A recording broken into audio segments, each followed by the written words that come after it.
P T I اب اس mission پر ہے کہ مولانا فضل الرحمان اور جماعت اسلامی کو اپوزیشن اتحاد کا باقاعدہ حصہ بنایا جائے، کیونکہ پی ٹی آئی سے زیادہ جارحانہ موڈ میں اس وقت مولانا ہیں اور ان کی اپوزیشن تحریک میں شمولیت حکومت کے لیے نیا درد سر بن سکتی ہے۔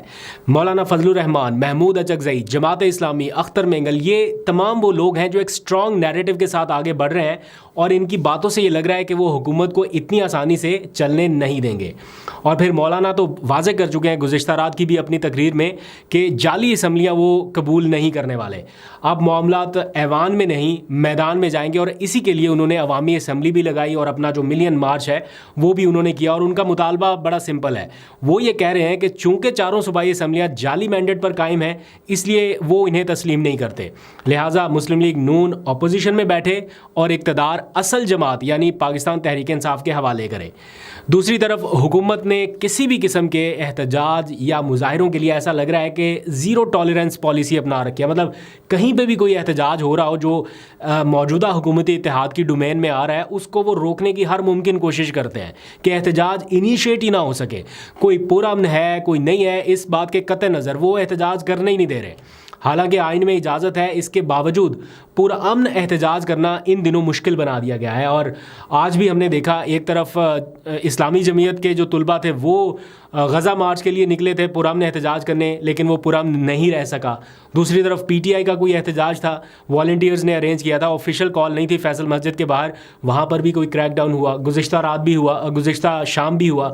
تو یہ اس قسم کی سچویشن ہے۔ میں نے تو اپنی آنکھوں سے یہ کور کیے ہوئے ہیں نا کہ کوئی وہاں پر ایسی سچویشن نہیں تھی کہ کوئی پی ٹی آئی کے کارکن کو ڈنڈے اٹھا کے آئے ہوئے ہیں، یا کوئی ایسی سچویشن ہے کہ کوئی لا اینڈ آرڈر کی سچویشن پیدا ہو جائے گی۔ 40-50 یا میکسیمم 60 لوگ پی ٹی آئی کے ایک جگہ پہ ان دنوں اکٹھے ہوتے ہیں۔ اس کی وجہ یہ ہے کہ وہ وقت سے پہلے اناؤنس ہی نہیں کرتے کہ ہم نے احتجاج کہاں پر کرنا ہے، کیونکہ اس سے پہلے پھر پولیس کے لوگ پہنچ جاتے ہیں تو ان کے لیے مشکل ہوتی ہے۔ ابھی بھی گزشتہ شام جو ایک احتجاج ہوا، اس کے لیے صرف آدھا گھنٹہ پہلے انہوں نے اناؤنس کیا۔ ہم سارے لوگ صحافی جو تھے وہ پوچھ رہے تھے کہ کہاں پر ہونا ہے احتجاج، کہاں پر لوگ اکٹھا ہوں گے، تو وہ لوکیشن ہی نہیں بتا رہے تھے۔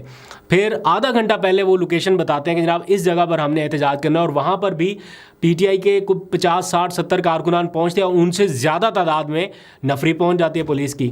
اور پھر دفعہ 144 کا سہارا لیا جاتا ہے کہ جناب دفعہ 144، یہ جب سے حکومت گئی ہے پی ٹی آئی کی دفعہ 144 لگی ہوئی ہے جناب۔ جہاں پر بھی ہوتا ہے پولیس کی ایک ٹویٹ آتی ہے کہ اسلام آباد میں دفعہ 144 نافذ ہے، اس لیے کوئی احتجاج وغیرہ نہیں ہے۔ تو اگر کوئی احتجاج کرتا ہے پھر اس کے خلاف جو ایف آئی آر درج ہوتی ہیں کہ جناب پولیس اہلکاروں کی وردیاں پھاڑ دیں، پتہ نہیں کیا کیا کچھ چھین لیا، اس قسم کی ایف آئی آر درج ہوتی ہیں۔ ہم خود انہیں کور کرتے ہیں اور ہمیں پتہ ہے کہ نہتے لوگ ہیں، مطلب وہ بھی کچھ نہیں کر رہے اور ان کو پکڑ کے گرفتار کر کے وینز میں ڈالا جا رہا ہوتا ہے، اور پھر اگلے دن ایف آئی آر آتی ہے کہ جناب پولیس کی وردیاں پھاڑ دی۔ اس طرح کا سچویشن ہے۔ اور پھر دفعہ 144 تو اس وقت بھی نافذ تھی جب سپریم کورٹ کے سامنے مولانا کا اور حکومتی اتحاد کا احتجاج ہوا تھا، میں نے اس کو بھی کور کیا، اور وہاں پر جو مناظر میں نے دیکھے، مطلب کس طرح سے فیسیلیٹیٹ کیا گیا۔ آپ نے پانی تک پلایا ان کو، آپ نے ٹرانسپورٹ تک کی سہولت دی ان کو۔